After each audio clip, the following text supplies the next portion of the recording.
Muy buenas noches, estimados participantes. Les agradecemos su presencia y le damos la cordial bienvenida a nombre de nuestra institución y el Ilustre Colegio de Abogados de Ayacucho. En esta oportunidad tenemos la presencia del abogado Kevin Rodríguez Quirós para poder abordar el curso especializado en la Ley 27.765, Prevención del Lavado de Activos y Financiamiento del Terrorismo.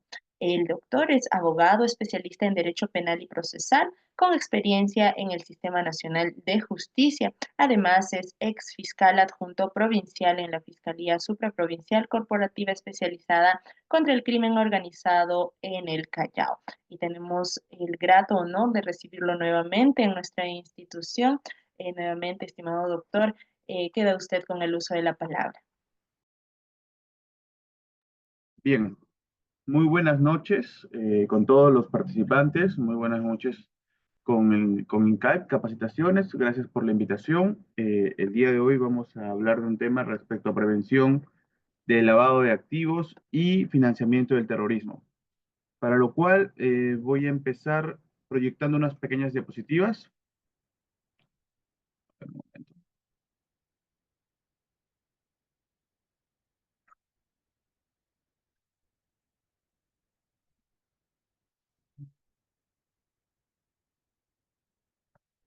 Bien, el título de esta sesión, como ya se ha mencionado, es Prevención del lavado de activos y financiamiento del terrorismo. Es un tema muy importante, esto a raíz que el crimen organizado ha tenido un impacto devastador en el sistema financiero peruano.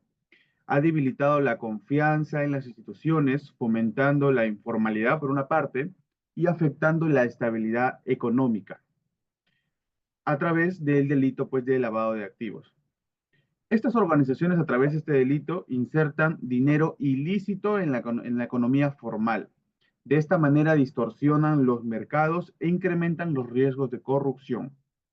Asimismo, en el otro sentido, el financiamiento del terrorismo permite la sostenibilidad de actividades ilícitas que amenazan pues la seguridad nacional.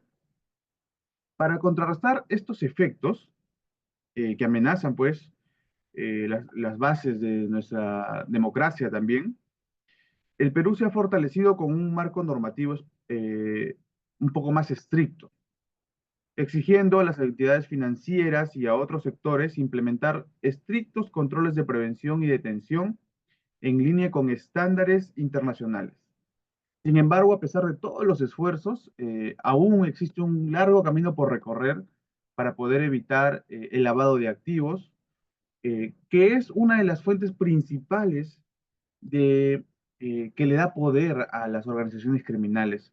Bien se sabe que no basta con organizar operativos, de tener operadores o integrantes de organizaciones criminales o a cabecillas, sino el golpe más fuerte que sufren las organizaciones criminales siempre es en el dinero que obtienen, en el beneficio económico.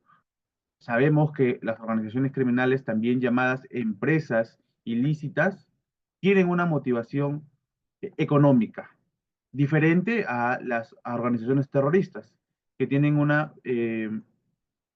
finalidad o un fin ideológico. Muy bien, empezamos entonces. Respecto a los aspectos generales de la prevención del lavado de activos y financiamiento del terrorismo, debemos decir que la prevención del lavado de activos es un pilar fundamental en la lucha contra la criminalidad organizada y la protección del sistema financiero.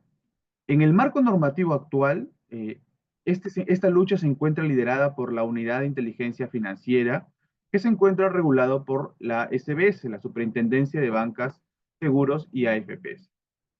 Esta establece obligaciones estrictas para que los sujetos obligados, y ya vamos a ver quiénes son, deben implementar sistemas de prevención, reportar operaciones sospechosas y aplicar mecanismos de debida diligencia. Estas medidas buscan mitigar los riesgos asociados a la legitimación de fondos de origen ilícito y evitar que recursos sean destinados a actividades delictivas. Debemos tener en cuenta que el Perú se rige por estándares internacionales, que el Perú forma parte del Grupo de Acción Financiera Internacional, que es el grupo que dicta las directrices generales de lo que es la lucha contra el lavado de activos y el financiamiento del terrorismo. Asimismo, pertenecer a este grupo permite que se realicen actos de cooperación para detectar y sancionar estos delitos a nivel internacional. Porque como sabemos, el delito de lavado de activos no solamente tiene la incidencia operativa dentro de nuestro país, sino también se puede lavar activos de origen ilícitos en nuestro país en el extranjero. Bien, como lo hemos mencionado entonces, las principales características de ese tipo de prevención es que la prevención, perdón, del lavado de activos es un pilar fundamental en la lucha contra la criminalidad organizada y la protección del sistema financiero. Se encuentra liderado por la Unidad de Inteligencia Financiera, que se encuentra a cargo de la SBS, como lo hemos mencionado, y se encarga de implementar sistemas de prevención y reportar operaciones sospechosas y aplicar mecanismos de debida diligencia. ¿Y cuál es la base normativa entonces para este sistema de prevención contra el lavado de activos y financiamiento del terrorismo? Tenemos las principales normas, es la ley número 27693, que es la ley que crea la Unidad de Inteligencia Financiera del Perú, el Decreto Supremo 20-2017, emitido por el Ministerio de Justicia, que reglamenta esta ley, señalada anteriormente, el Decreto Legislativo 1106, que regula medidas de prevención, detención y sanción de lavado de activos y financiamiento del terrorismo. El Decreto Legislativo 1249, que modifica a este anterior Decreto Legislativo 1106 y a la Ley 25475, que es la ley que establece la penalidad para los delitos de terrorismo y los procedimientos para la investigación, la instrucción y el juicio. Bien, ¿qué debemos decir respecto a la UIF? Bueno, la UIF aparece, la Unidad de Inteligencia Financiera, aparece con la Ley 27693, que fue promulgada en el 2022, y crea esta unidad adscrita a la Superintendencia de Bancas y Seguros, con el propósito de prevenir, detectar operaciones vinculadas al lavado de activos y financiamiento del terrorismo. ¿Y cuáles son sus facultades de la Unidad de Inteligencia Financiera? Tiene como facultades la de recopilar, analizar, transmitir información sobre actividades sospechosas al Ministerio Público. Quienes se encuentran obligados a brindar esa información solicitada por la Unidad de Inteligencia Financiera son todas las entidades financieras, los notarios, las empresas del sector inmobiliario, entre otros, quienes se encuentran en la obligación de comunicar cualquier transacción inusual o sospechosa. Un aspecto también relevante de la labor que realiza la Unidad de Inteligencia Financiera es la confidencialidad de la información, que significa que garantizan la reserva de los reportes y protege a quienes informan de buena fe. Otra cosa es que tienen también facultades sancionadoras. Se establecen sanciones para quienes incumplan las obligaciones de prevención y de reporte a la unidad de inteligencia financiera de aquellas operaciones que se encuentren de alguna manera sospechosas o eh, existen indicios que se encuentran vinculadas al lavado de activo o financiamiento del terrorismo. Bien, vamos a entrar entonces ya abriendo hecho este preámbulo de lo que es el sistema de prevención de... perdón, antes de ello, aquí me faltó decir algunas cosas más. Aparte de la ley que hemos mencionado, la ley 27693, que crea la Unidad de Inteligencia Financiera, tenemos el decreto supremo, que es el reglamento de esta ley que crea la Unidad de Inteligencia Financiera. Y en este reglamento hay algunas características que aquí no, que nos hemos salteado. A ver, está acá. Los sujetos obligados deben implementar un sistema de prevención de lavado de activos y financiamiento del terrorismo, para lo cual deben designar a un oficial de cumplimiento, que debe ser el responsable de supervisar la implementación de las medidas preventivas. Quiere decir que todos estos sujetos obligados, entidades financieras, notarios, empresas del sector inmobiliario, casinos, entre otros, deben tener siempre un oficial de cumplimiento, quien es quien se encarga de implementar el sistema de prevención de lavado de activos, quien es también el nexo entre la unidad de inteligencia financiera y en este caso, llámese entidades financieras, notarías, empresas constructoras, etcétera.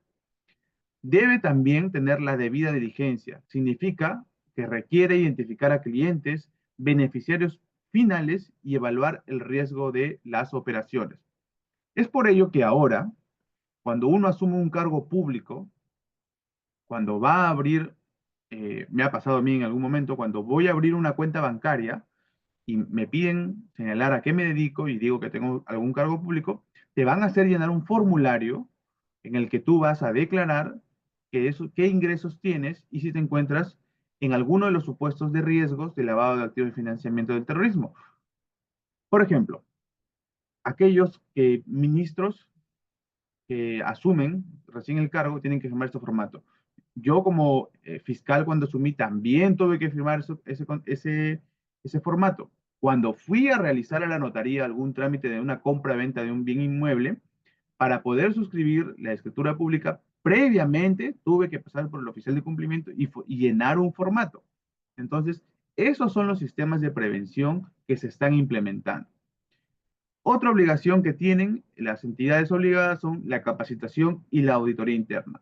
Quiere decir que las empresas deben capacitar a su personal y deben someterse a auditorías sobre su sistema de prevención para verificar que estos estén trabajando correctamente, que cumplan las finalidades, que no tenga algún tipo de deficiencia que permita por ahí que no cumpla la función final, que es la prevención del lavado de activos.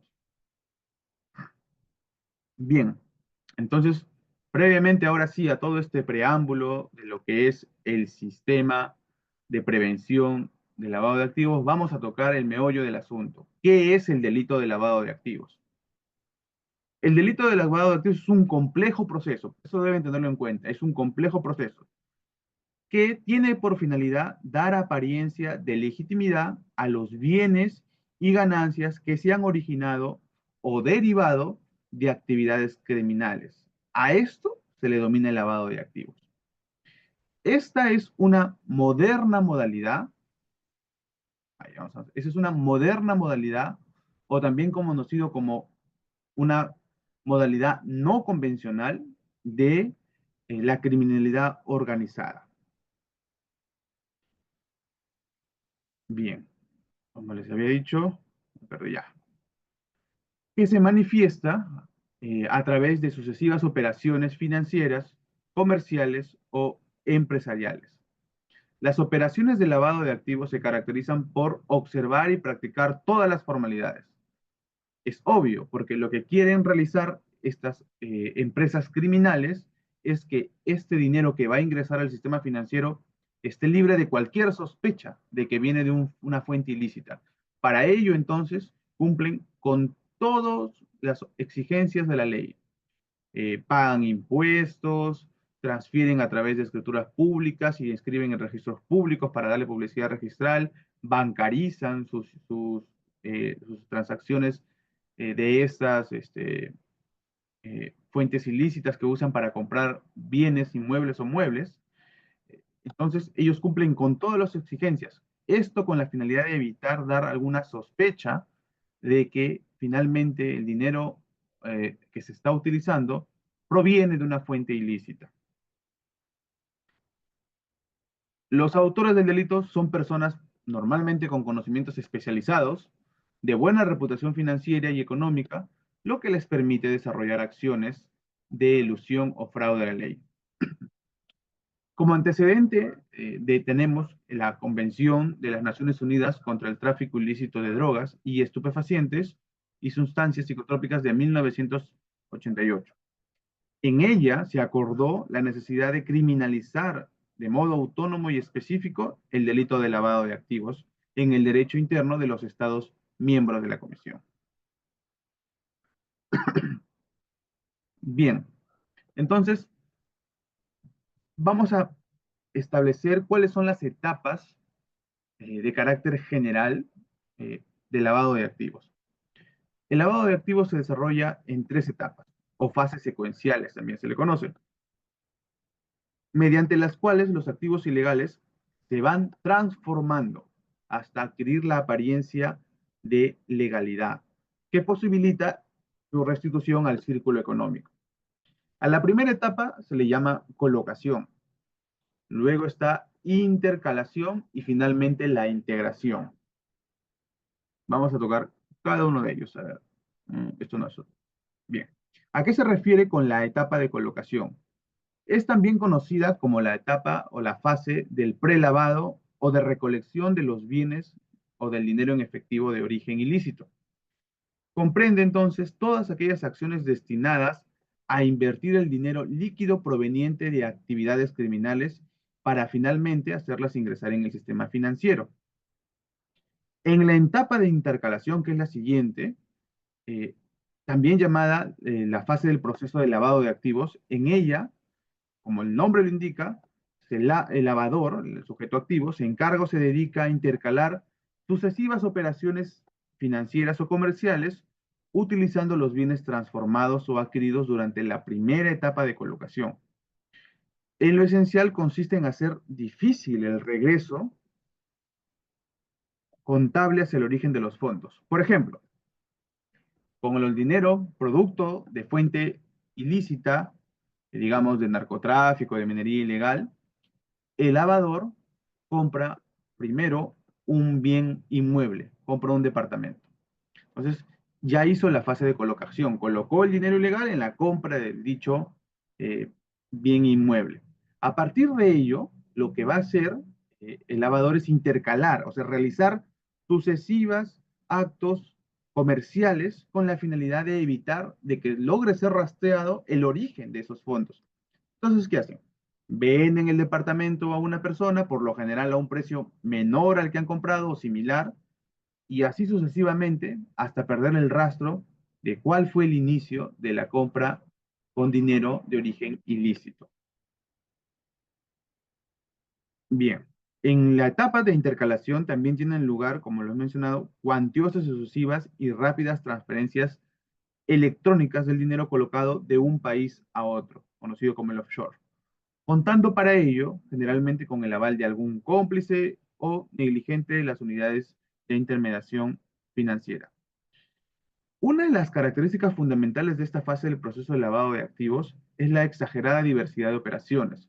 No solamente en el ejemplo que les puse de las sucesivas transacciones que tuvo un bien inmueble que fue obtenido con dinero ilícito, sino también, por ejemplo, en las sucesivas transferencias. Llega una cantidad abultada de dinero producto del narcotráfico, de la minería ilegal, y entonces para perder el rastro en el sistema financiero voy haciendo pequeños depósitos en cuentas de personas que son cómplices en algún sentido o en cuentas propias, pero en diferentes otros bancos. Entonces voy repartiendo el dinero de diferentes formas con la finalidad de que se pierda el rastro original de ellos. Y luego, finalmente, tenemos la etapa de integración. Con la etapa de integración concluye el ciclo de lavado de activos. La integración tiene lugar con la inserción de estos activos ya lavados mediante las etapas precedentes de colocación e intercalación en nuevas entidades financieras o inversiones bursátiles en importantes empresas o a través de repartición del dinero en del extranjero. También se usan recursos ya blanqueados que son aplicados a la compra o reflotamiento de empresas legítimas, digamos que inyectamos una gran cantidad de capital a una empresa proveniente de aquellas operaciones intercaladas que se han realizado con la finalidad de perder el rastro del origen ilícito del dinero. Estas operaciones pueden ser reales o simuladas, pero están dotadas siempre de sus registros contables y tributarios. Como les dije, el lavador siempre busca cumplir con todas las exigencias de la norma para evitar levantar alguna sospecha de que dicho dinero proviene de fuente ilícita. De esta manera, entonces, estos bienes, al lograr mezclarse absolutamente con otros eh, patrimonios, dinero, etcétera, de origen ilícitos, obtiene por extensión una legitimidad ostensible y verificable por cualquier medio o procedimiento de control contable o tributario convencional. Entonces, ese es el ciclo de las etapas de lavado de activos en general. Pero ya en nuestro país, en la regulación, en, en el decreto legislativo 1106 en su modificatoria 1249, existen cuatro conductas típicas que se desprenden del delito de lavado de activos. Ahorita lo vamos a ver con calma. ¿Cuáles son ellas? Aquí tenemos. Las conductas punibles del delito de lavado de activos son cuatro. Actos de conversión, actos de transferencia, actos de ocultamiento,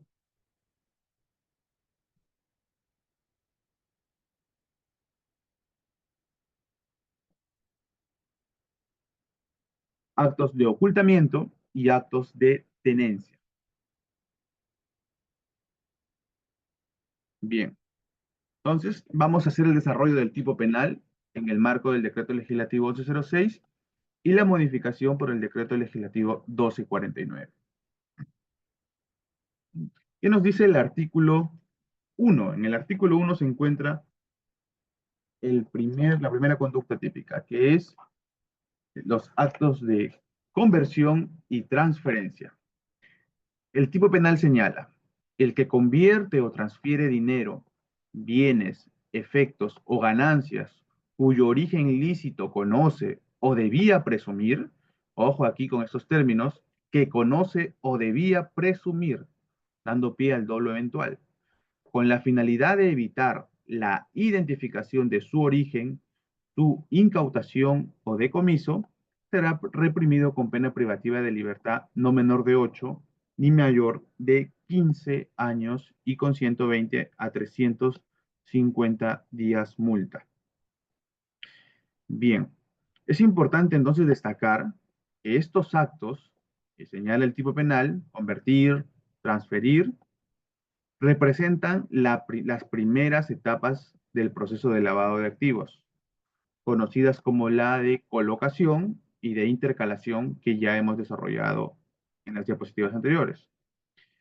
También es pertinente señalar que no hay limitación legal para que ambos actos de criminalizados, actos de conversión y de transferencia, puedan ser realizados por una misma persona o por personas distintas en momentos sucesivos. Esto quiere decir entonces que el sujeto activo eh, del delito de actos de conversión puede ser también el mismo sujeto del delito de actos de transferencia, porque entendemos a este como el proceso para llegar finalmente al lavado de activos. Además, la legislación peruana no ha establecido ninguna norma que excluya que el autor del delito, ya sea por actos de conversión o por actos de transferencia, deban ser personas distintas. Entonces, en consecuencia, se entiende que existe la posibilidad de que pueda ser el mismo autor del delito. ¿Qué se entiende ahora con actos de conversión? ¿No? Para entrar directamente a la diferenciación entre actos de conversión y transferencia. Los actos de conversión involucran todas las formas posibles de colocar o movilizar inicialmente o de forma primaria el dinero líquido obtenido de una actividad criminal. Digamos, ¿sí? El dinero proviene de una organización criminal que se dedica a la extorsión. El dinero que se recauda por extorsionar a la bodega de la esquina, a la farmacia de acá 2 cuadras, directamente vendría a ser el dinero líquido obtenido. Y la primera movilización o colocación de ese dinero vendría a ser un acto de conversión. Digamos, me llega el dinero ilícito, o día, digamos, uno de los integrantes de la organización criminal salió a un paradero determinado a cobrar el cupo a los colectiveros, que está de moda ello. Recogió, de ese día recogió 1.000 soles. Ese es el dinero líquido obtenido de la actividad ilícita o criminal. llega entonces a otro miembro o otro integrante de la organización criminal que tiene como función la colocación de ese dinero. ¿Qué hacen con ese dinero? Ese dinero lo ingresan a las arcas de, digamos nosotros, llevan un registro de préstamo de dinero, ¿no? Un registro que no es fidedigno, que es mentira. Entonces dicen, hoy se prestó tanto, del dinero que presté hace unos días, me han pagado tanto de interés. Entonces convertí ese dinero, le di un origen lícito a dicho dinero que tenía un origen ilícito. Y como ya se mencionó entonces, cabe considerar que dentro de tales conductas, a la recolección del dinero sucio, siempre que ella sea ejecutada por el mismo delincuente tendrá, que tiene su cargo, puede ser que sea el mismo sujeto activo de actos de conversión como de transferencia. Y ahorita vamos a explicar los actos de transferencia.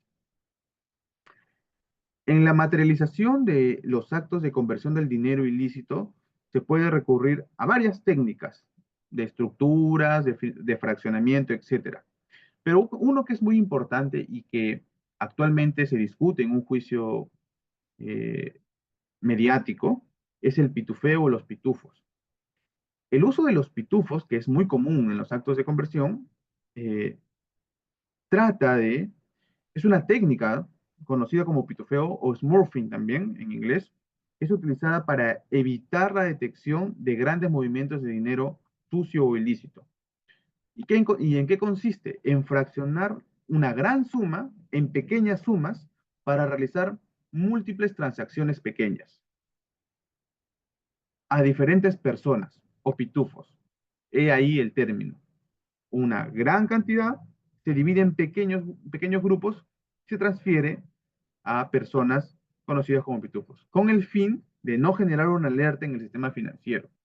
Porque si tú recibes un dinero de fuente ilícita, digamos, 100.000 soles, si tú ese dinero lo quieres ingresar al sistema financiero a través de operaciones bancarias, no puedes ingresar una suma mayor a 1.000 soles, por ejemplo, porque va a saltar inmediatamente el ITF, que es un impuesto a las transacciones financieras. Entonces va a quedar registro de que tú estás ingresando una cantidad de 1.000 soles que no tiene un origen rastreable. Y eso ya va a dar alerta o va a quedar registrado en, en la base de datos de la SUNAT como una transferencia de un monto de dinero fuerte. Ustedes hagan el ejercicio, y ya tienen movimiento de dinero, hagan el ejercicio y entren a su sistema SOL, o SUNAT virtual también le conocen, ingresan y busquen la opción ITF. Hacen clic en el ITF y ahí van a ver registradas cada una de sus operaciones que superan los 1.000 soles. Entonces, he ahí lo que tratan de evitar los que se encargan de lavar o convertir ese dinero, que quede registro de ese ingreso ilícito. Entonces pitufean, separan ese monto grande en montos pequeñitos para que no quede rastro en el sistema financiero.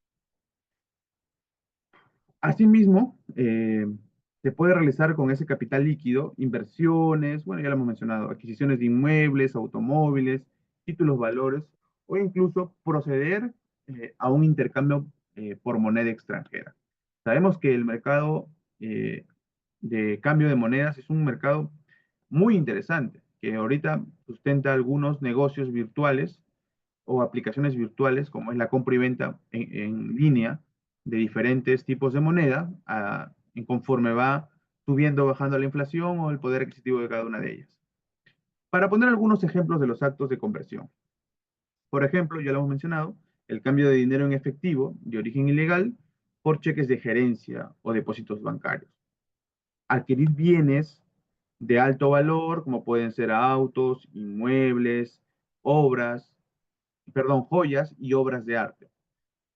Actualmente hay una, digamos, sospecha importante de que el mercado de venta de obras de arte es un mercado dedicado especialmente al lavado de activos, porque el valor que se le asigna a una obra de arte muchas veces es de carácter subjetivo.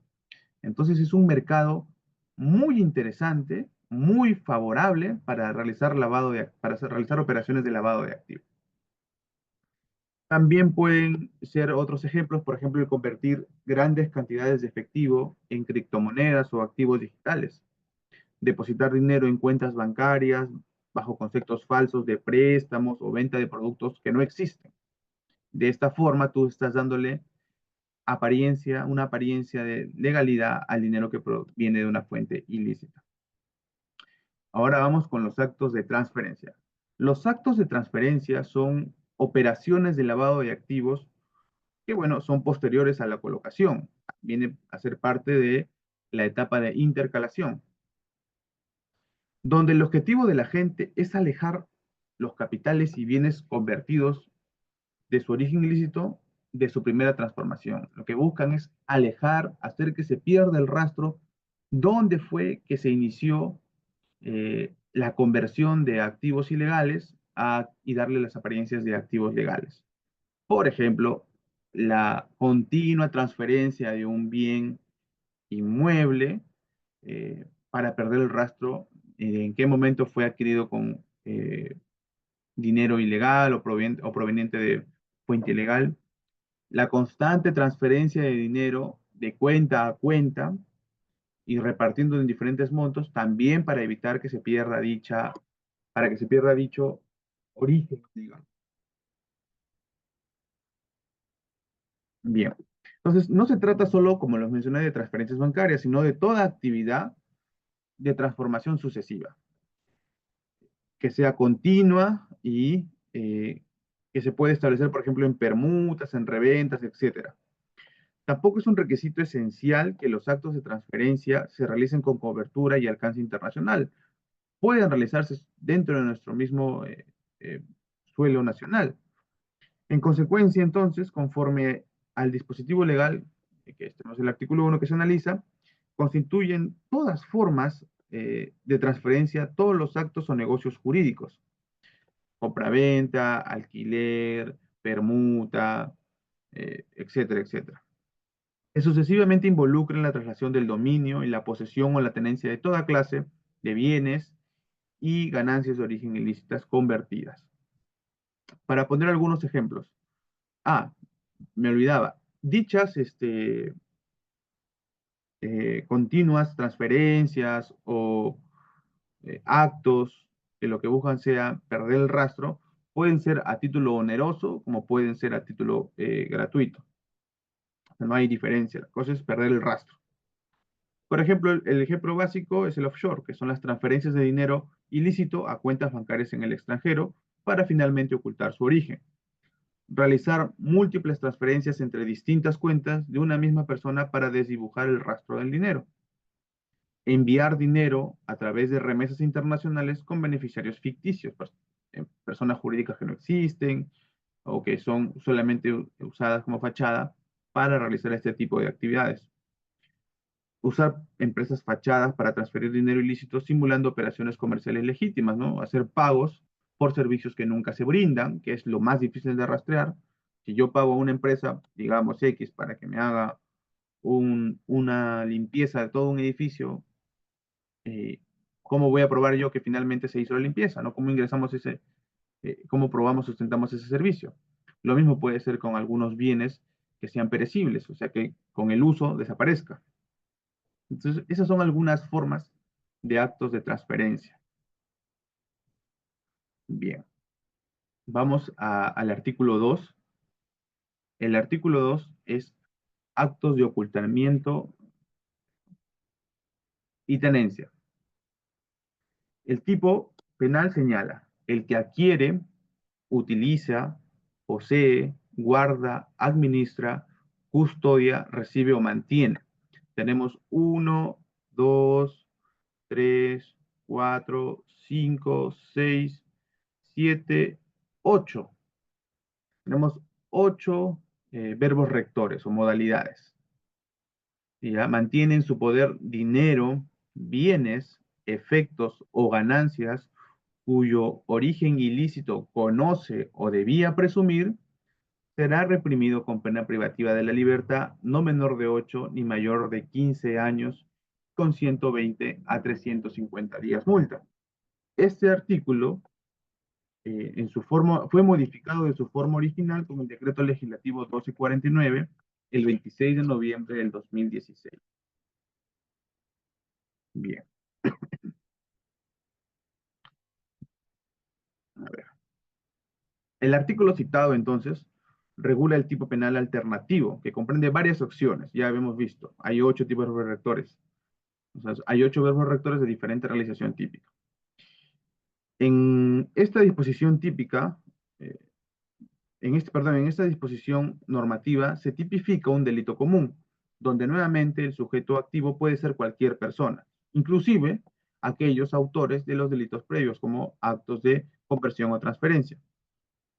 Como les dije, la legislación peruana por ningún lado impide la punibilidad de esos actores por sucesivos actos, o sea, por actos de conversión, eh, ocultamiento y tenencia. Conversión, transferencia, ocultamiento y tenencia. ¿Okay? Bien. En estos casos de ocultamiento y tenencia, tenemos aquellos que, por ejemplo, ¿no? que representan ya la fase final del proceso de lavado de activos, que viene a ser la integración. Recordemos que habíamos dicho que el lavado de activos tiene 3 fases: la colocación, la intercalación, que se ven representados en el primer artículo, el artículo 1, que son actos de conversión y transferencia, y finalmente tenemos el tercer etapa del lavado de activos, que es el de integración, que se ve representado por actos de ocultación y tenencia. Es decir, en esta etapa, que es la etapa de integración, se trata entonces de conductas que tienen lugar una vez que los activos han adquirido de manera ficticia apariencia de legalidad, la que les fue gestada por los actos anteriores de conversión y transferencia. Entonces tenemos aquí 1, 2, 3, 4, 5, 6, 7, perdón, 7 verbos típicos del delito. El primero es adquirir. Adquirir significa realizar actos de compra u obtención siempre onerosa. Aquí ya en este tipo penal no se puede hablar de una adquisición de tipo gratuita. Entonces son siempre obtener de manera onerosa la propiedad y dominio de bienes. Aquí también es posible incluir toda forma de permuta. Bien, estas adquisiciones, para alcanzar con la tipicidad del artículo 2 del decreto legislativo 1106, recordemos que fue modificado por el 1249, debe realizarse con fondos que ya fueron lavados, o sea, que ya se les perdió el rastro del origen ilícito y ya ficticiamente tienen eh, un origen lícito. Entonces, estos capitales que ya cuentan con la apariencia de legitimidad, como les menciono,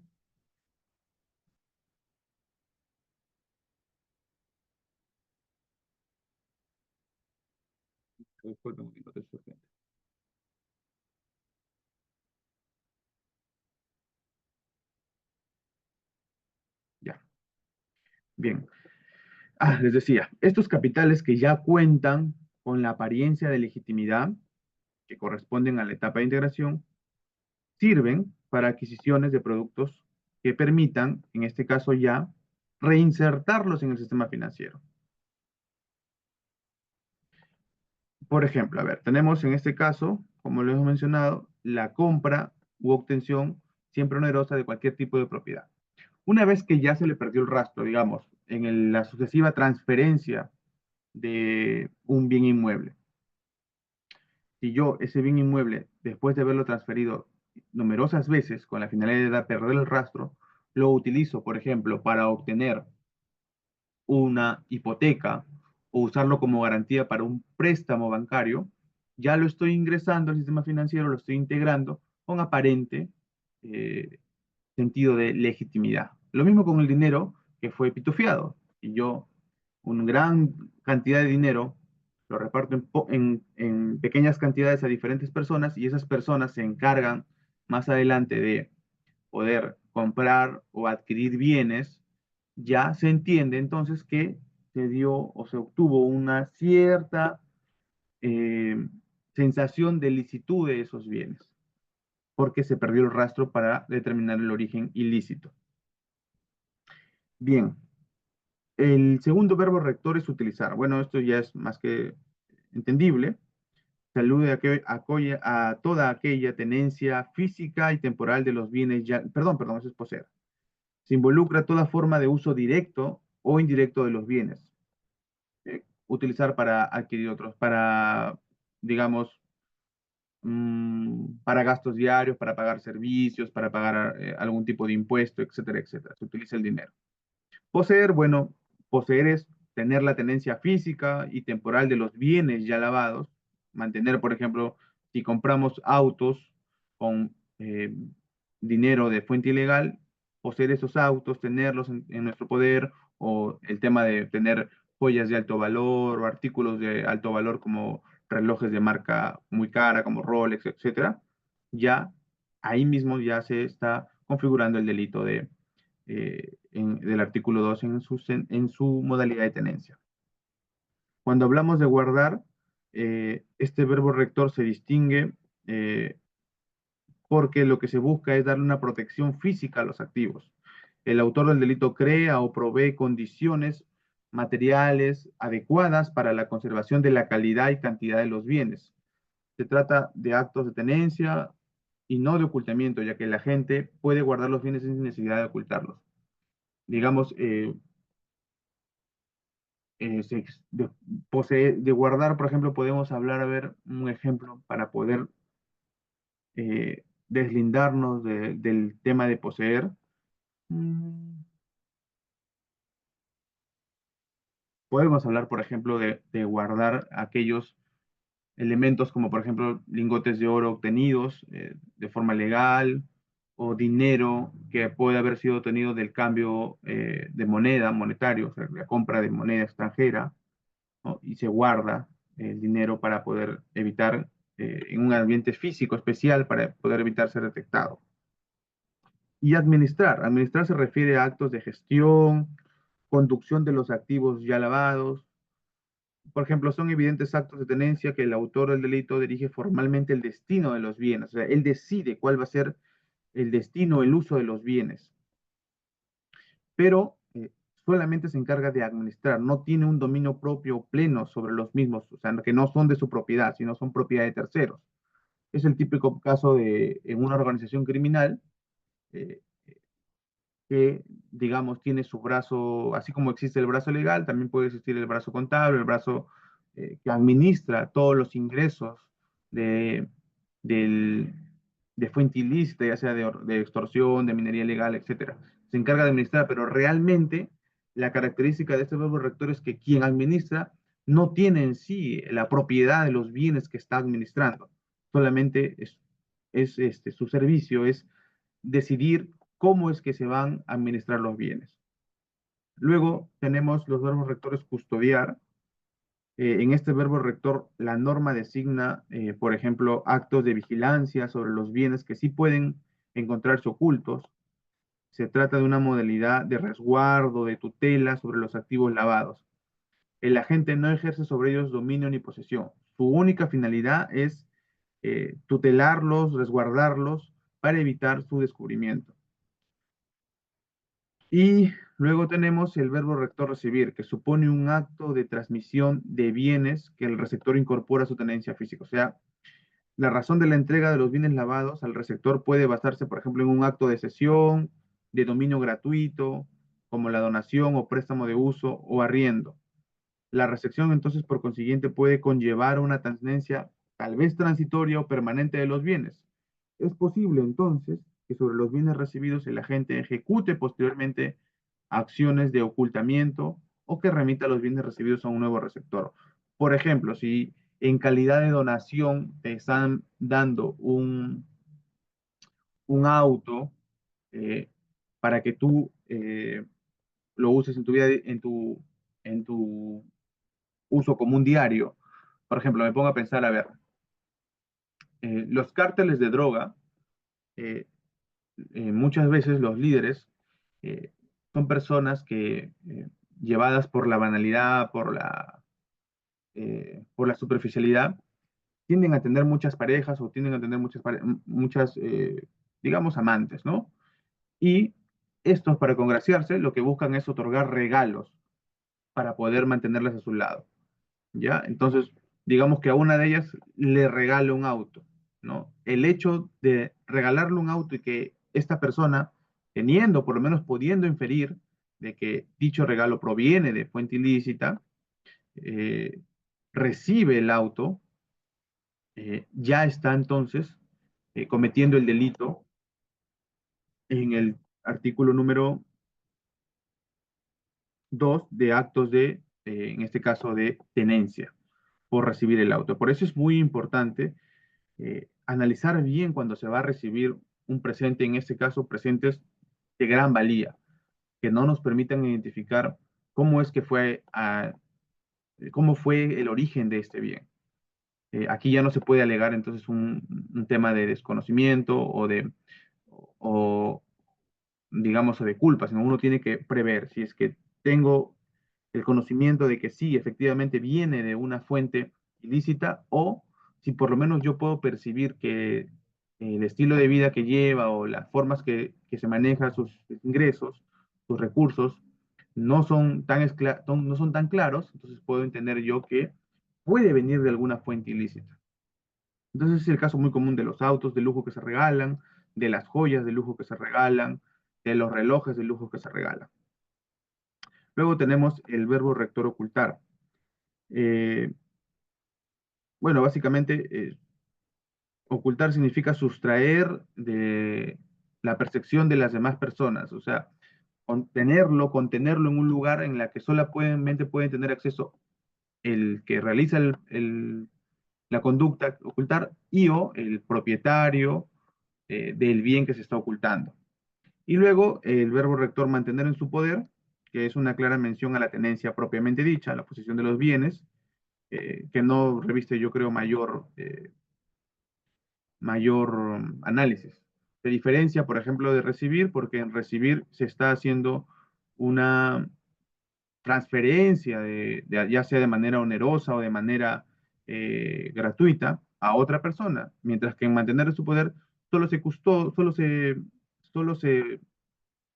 entra dentro del rango de nuestra disposición, pero no tenemos la propiedad ni la posesión de dicho bien. Solo lo mantenemos en nuestro poder. Ahí vamos a hacer unos pequeños ejemplos, porque son, son verbos rectores que sí dificultan mucho su identificación en los casos prácticos. A ver, vamos acá. Déjame buscar los ejemplos un momento. Ya, a ver. Como actos de ocultamiento, podríamos citar, aquí he tratado de buscar algunos ejemplos para poder dejar un poco más claro estos verbos rectores. Por ejemplo, como actos de ocultamiento tenemos registrar bienes, inmuebles, autos, empresas a nombre de testaferros, para evitar que se vinculen con el verdadero dueño.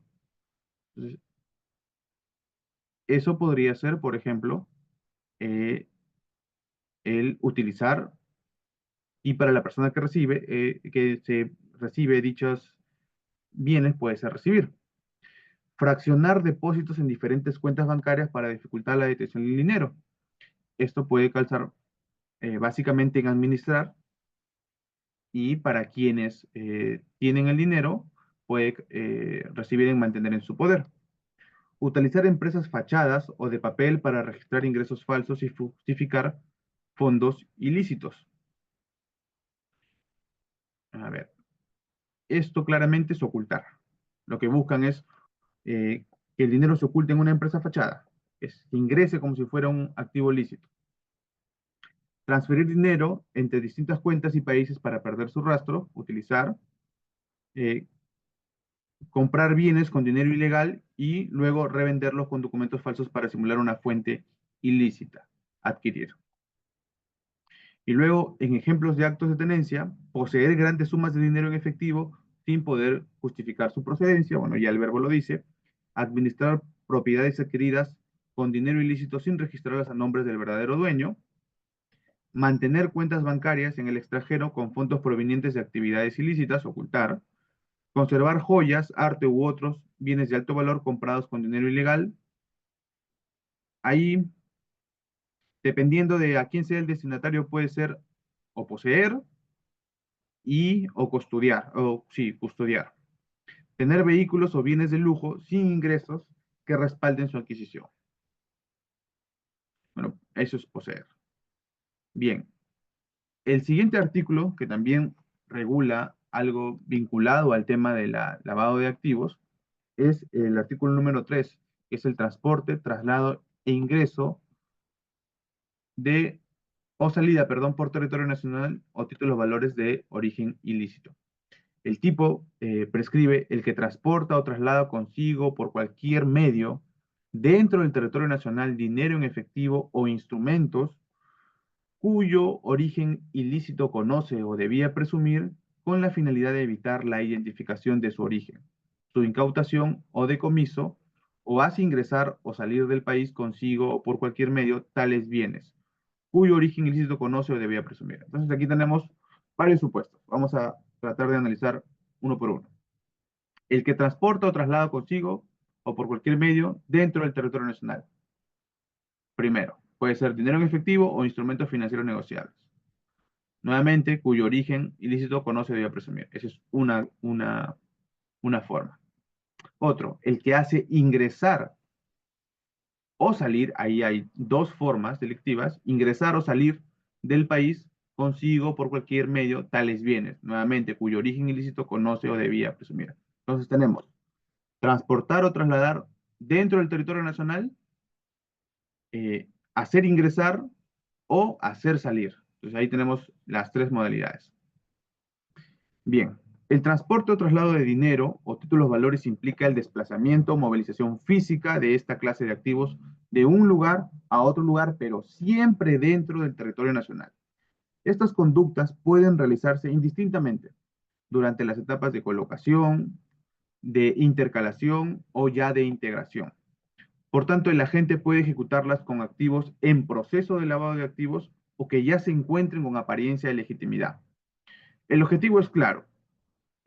Los transportes tienen el hecho de poder movilizar aquellos bienes con la finalidad de hacer perder el rastro. Es claro.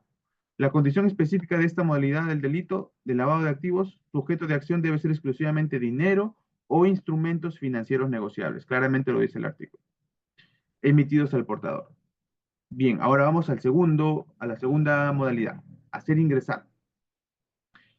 En esta modalidad, bueno, implícitamente el legislador alude a un acto de importación, de ingreso del extranjero, de activos objeto de delitos al país. O sea, ingresar dinero que ha sido objeto o tiene un origen ilícito, pero que nace fuera de nuestro país. El ingreso de las divisas o de los títulos valores designados puede materializarse por vías tanto formales o con actos de ocultamiento. Es decir, puede desarrollarse dentro de un procedimiento de control aduanero o a través de prácticas de contrabando. Quiere decir, por ejemplo, el ingreso de, mm, pongámoslo así, de mercadería que no cuenta con algún instrumento que permita determinar que ha sido obtenido de manera ilícita. Ese es el contrabando. O a través de ocultamiento de un procedimiento de control aduanero. O sea, por ejemplo, hacemos ingresar un material y en el control aduanero, mediante actos de corrupción o que existen personas que también están vinculadas a la organización dentro de las aduanas, permiten el ingreso de estos bienes. Y bueno, hacer salir es todo lo contrario, no es un acto de extracción o exportación, como queremos verlo, de dinero o instrumentos financieros negociables emitidos al portador del territorio nacional. También son comprendidos en este delito de los activos de tales características que circulen en tránsito por nuestro territorio hasta superar sus fronteras. Cuando el Perú solamente es un país de tránsito para llegar a otro lugar. También es considerado ahí el delito de hacer salir, e incluso el delito de ingresar. Ahí se presentan las dos modalidades. Bien, para hablar ya ampliamente entonces del delito de lavado de activos, respecto a su tipicidad subjetiva, tenemos que tanto el artículo 1, el artículo 2 y el artículo 3 de este decreto legislativo 1106 son delitos dolosos. Entonces, por consiguiente, el sujeto activo debe ejecutar las operaciones y actos de lavado de activo de manera consciente o voluntaria. Ojo, al referirnos a delitos dolosos, también tenemos que considerar aquellos que actúan con dolo eventual, ¿no? Con el que se manifiesta en la frase de que debían o debía presumir el origen ilícito, ¿no? Ahora bien, la ley exige, además de las modalidades delictivas que regula, cuenten con la concurrencia de un elemento subjetivo especial distinto al dolo, distinto al conocimiento del origen ilícito, que algunos, la doctrina considera como la tendencia interna trascendente o delitos de intención. O sea, aparte de conocer el origen ilícito, tiene que haber una intencionalidad de por qué lo estamos haciendo. Y si nos vamos al artículo 1, a ver, vamos a ver, vamos a ver. La intención se ve materializada aquí, con la finalidad de evitar la identificación de su origen. Entonces, no es solamente necesario para que se tipifique el delito de lavado de activos el hecho de que tú conozcas que tienes un origen ilícito o que debías presumir, sino que a pesar de ello, tienes que satisfacer el delito, el tipo subjetivo, con la finalidad para la cual lo estás realizando. En este caso, la finalidad siempre es evitar la identificación de su origen. En el artículo 1, en los tres artículos, es evitar que se determine o se identifique el origen ilegal de dichos eh, bienes, en este caso, o dinero. Bien, ahora vamos a hablar un poquito de lo que nos faltó por aquí, de las circunstancias agravantes. Bueno, no he hecho muchas diapositivas de ello porque son muy sencillos de entender. En el artículo 4 del decreto legislativo 1106, tenemos las circunstancias agravantes del delito de lavado de activos. Y son estas cuatro, por la condición personal del agente, o sea, ya no es utilizar la frase el que, sino el agente, el sujeto agente debe tener una condición especial, por integrar una organización criminal, que bueno, ya es entendible, por la magnitud de los delitos de las operaciones de lavado y por el delito precedente. Bien, por la condición de el personal, por la condición personal del agente tenemos que el agente utiliza o se sirva de su condición de funcionario público o de agente del sector inmobiliario, financiero, bancario o bursátil. Si el sujeto agente o el sujeto activo de algunas de las modalidades del artículo 1, 2 y 3 tiene dicha condición, la pena se agrava y no será menor de 10 y mayor de 20 años. 2. Por integrar una organización criminal. Eso se encuentra en el inciso 2 del artículo 4, que es básicamente lo que dice ahí. El agente comete el delito en calidad de integrante de una organización criminal. No hay mayor análisis. 3. Circunstancia agravante por la magnitud del valor de las operaciones. En el inciso 3 señala, el valor del dinero, bienes, efectos o ganancias involucradas sea superior al equivalente a 500 unidades impositivas tributarias. Entonces, superando este límite, se va a agravar la pena, como lo hemos mencionado, no será menor de 10, no menor de 10 ni mayor de 20 años.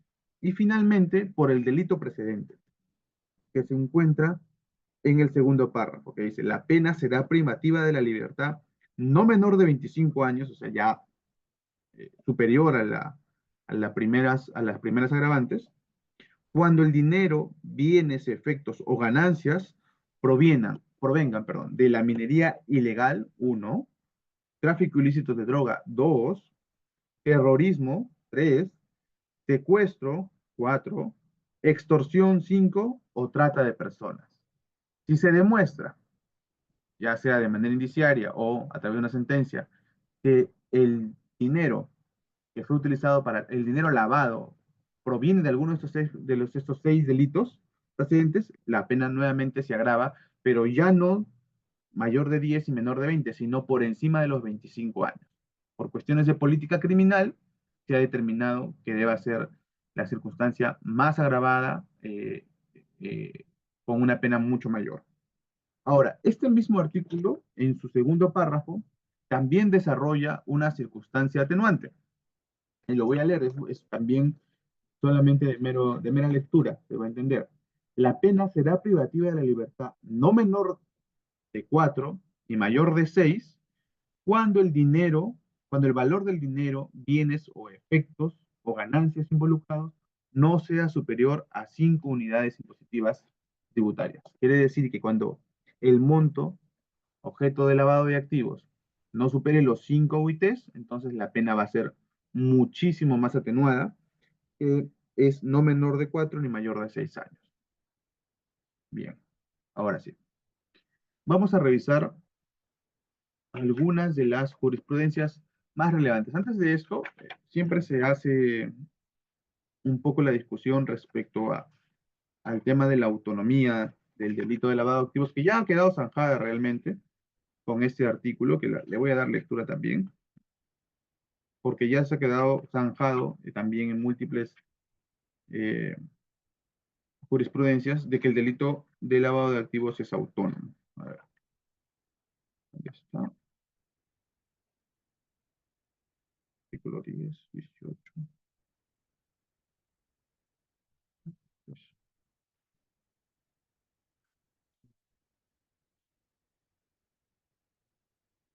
acá está.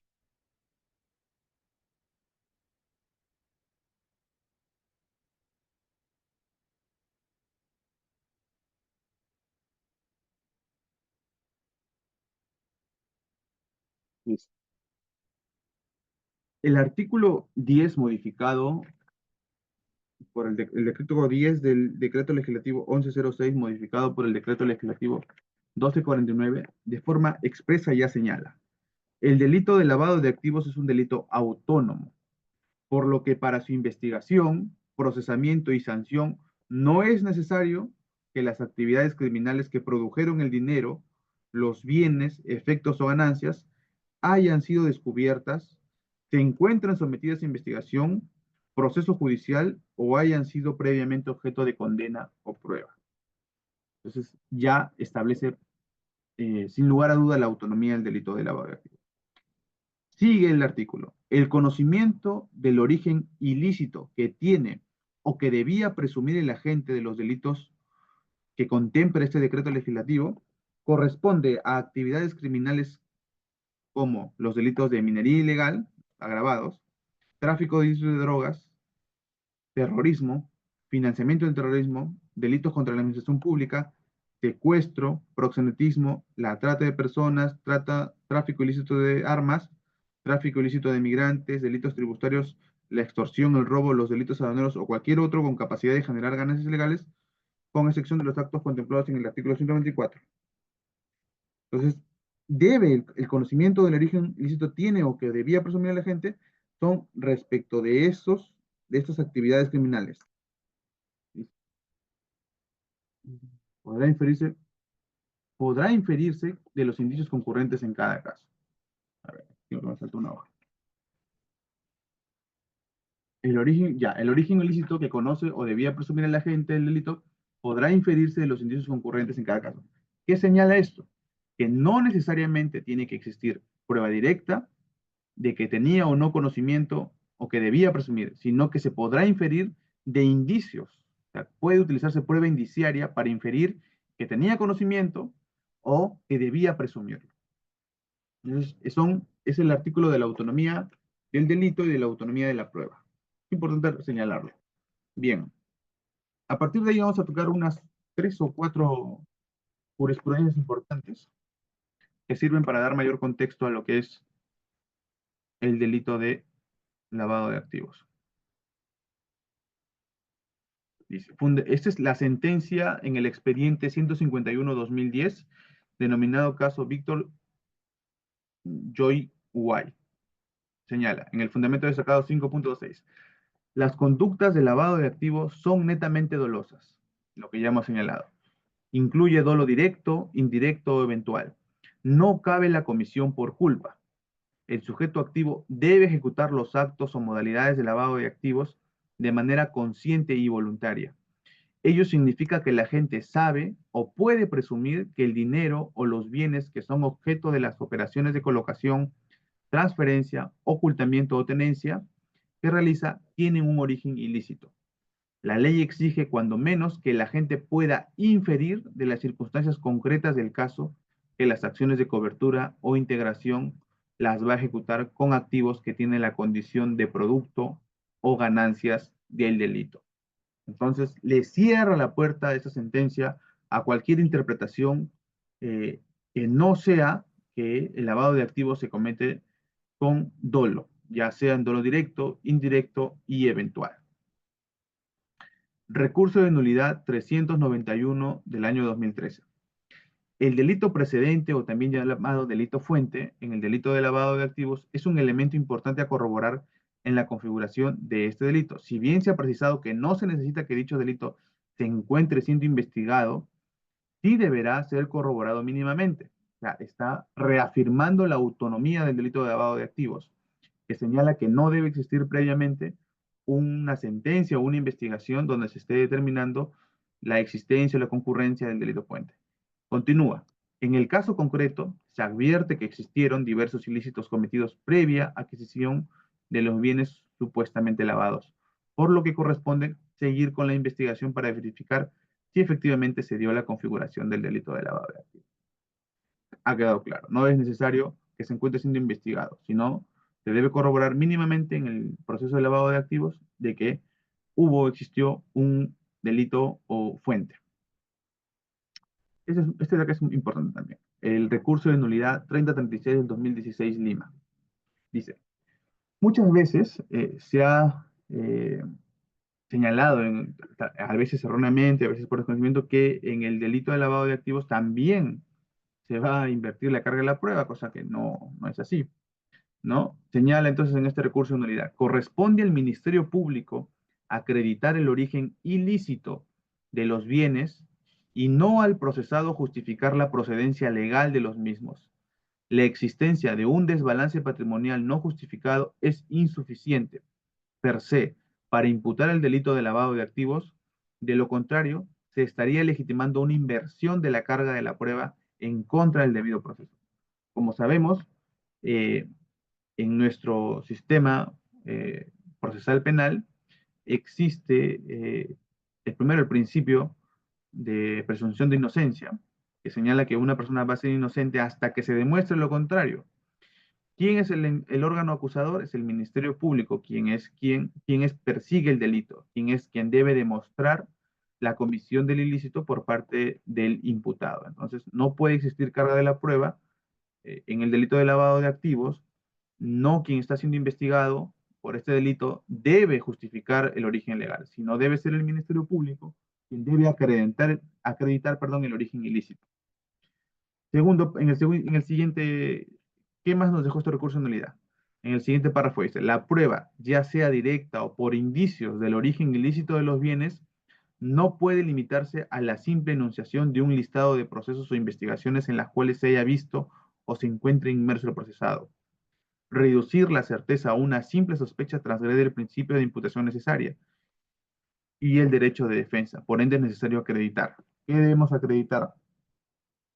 Uno, el vínculo normativo existente entre el hecho o hechos concretos generadores de ganancias ilícitas y el desbalance patrimonial o incremento patrimonial injustificado del procesado, lo cual implica probar también que se trata de un hecho o de hechos precedentes idóneos para generar ganancias de cantidad significativas, que expliquen la realización de actos de lavado a lo largo del periodo del tiempo comprendido en la imputación. Bien. Entonces debemos acreditar tanto el vínculo normativo existente entre el hecho, generadores de las ganancias y el desbalance, y también que los hechos precedentes deben ser idóneos para generar la ganancia en cantidades significativas, que son, por ejemplo, sustento del desbalance patrimonial o del incremento patrimonial injustificado. Y finalmente, para hacer mención al último delito, que también forma parte del sistema de prevención de lavado de activos y financiamiento del terrorismo, es el delito que se encuentra, a ver un momento, por aquí lo tengo, ya lo usamos, acá está. Con el decreto legislativo 1249,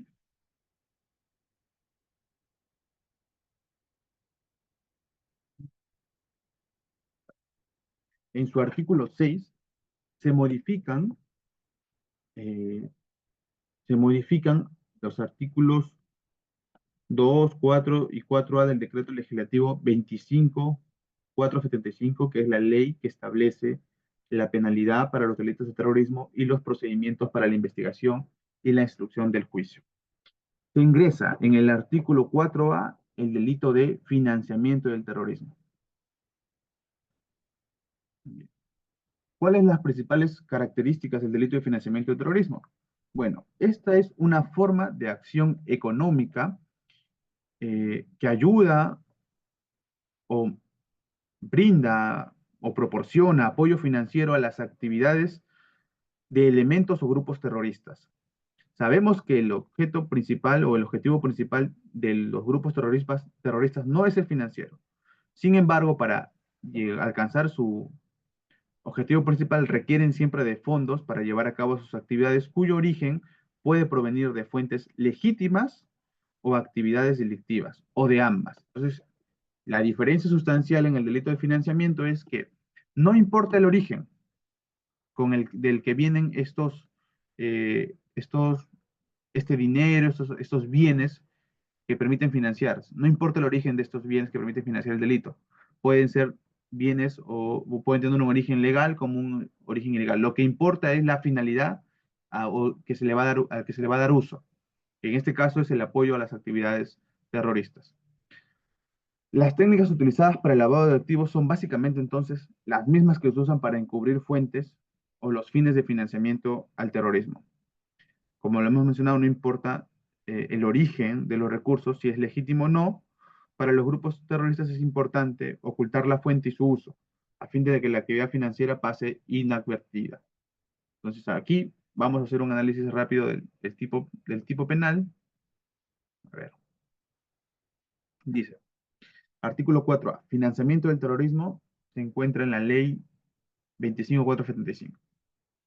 El que por cualquier medio, directa o indirectamente, ¿qué nos señala esto? Que el sujeto activo puede hacerlo, puede cometer el delito de financiamiento del terrorismo de manera directa, o sea, él mismo lo puede realizar o puede usar a otras personas, ya sean naturales o jurídicas, al interior o fuera del territorio nacional. O sea, puede nacer el financiamiento dentro de nuestro territorio nacional o puede ingresar del exterior. Voluntariamente provea, cuando dice voluntariamente, ya nos dice que el delito es doloso. No hay forma que sea culposo. Doloso. Voluntariamente provea, aporte o recolecte medios, fondos, recursos financieros o económicos o servicios financieros o servicios conexos de cualquier naturaleza. Aquí tenemos entonces tres verbos rectores. Proveer, provea, aporte o recolecte.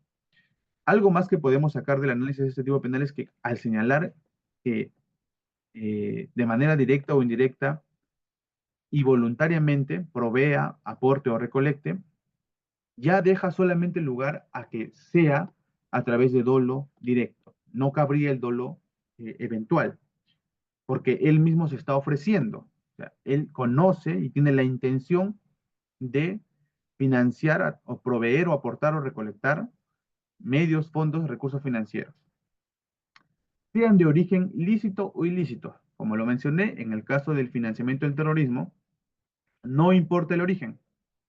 El origen es lo de menos. Lo que importa es la finalidad para cual van a ser usados estos fondos, estos recursos. Con la finalidad, aquí está, de cometer cualquiera de los delitos previstos en este decreto ley, en la ley 25.475, cualquiera de los actos terroristas definidos en tratados de los cuales el Perú es parte, la realización de los fines o asegurar la existencia de un proterrorista o terroristas individuales, será reprimido con pena privativa de libertad no menor de 20 ni mayor de 25 años.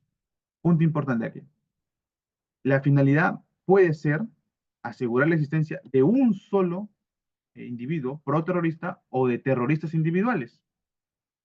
¿Ya? Entonces, digamos, en el caso, si es que esto hubiera estado vigente en el momento o previo a la captura de Aimel Guzmán, podríamos decir que toda aquella persona que habría, de manera directa o indirecta, proveído, aportado, recolectado fondos para evitar la captura y para mantener en la clandestinidad y que siga con sus actividades eh, Guzmán, entonces estaríamos solamente hasta la existencia de un terrorista individual, no de un grupo terrorista. Aquí nuevamente en el segundo párrafo se ve, la pena será privativa de libertad no menor de 25 ni mayor de 35 años si el agente ofrece u otorga recompensa de la comisión de un acto terrorista o tiene la calidad de funcionario o servidor público. Entonces aquí en el segundo párrafo ya nos está exigiendo por una parte una calidad especial del sujeto activo, que debe ser funcionario o servidor público, y otra modalidad, que quiere decir que el que, digamos, diga, ¿sabes qué? Necesitamos que en pro, o para poder alcanzar un objetivo de un grupo terrorista, vayan y derriben una torre de iluminación, que es uno de los actos que se encuentran en la ley 25475, una torre de energía eléctrica. Y yo ofrezco, a quien lo haga le pago 10.000 soles. Entonces, estoy ofreciendo u otorgando una recompensa para la comisión de un acto terrorista. Y se agrava más si es que yo tengo la calidad de funcionario o servidor público. Pero no solamente en esta conducta típica, sino la calidad de funcionario público también agrava en la realización de alguna de las conductas típicas del primer párrafo, o sea, de proveer, aportar o recolectar. Ojo, no solamente es con la que ofrece o otorga, también va a afectar a proveer, aportar o recolectar medios, fondos, recursos financieros, económicos o servicios financieros, etcétera, o servicios conexos de cualquier naturaleza. Bueno, esos serían los requisitos, las características del financiamiento del terrorismo, que no es de muy amplio debate en realidad, porque se entiende claramente. Bueno, a ver, con eso habríamos terminado.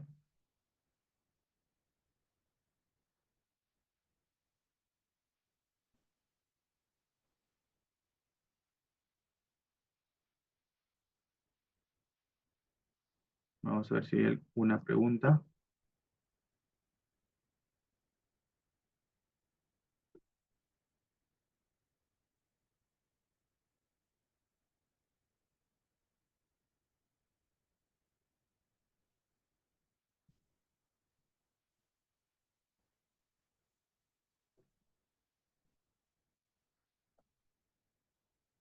A ver, chicos, ¿tienen alguna pregunta ahí en el grupo?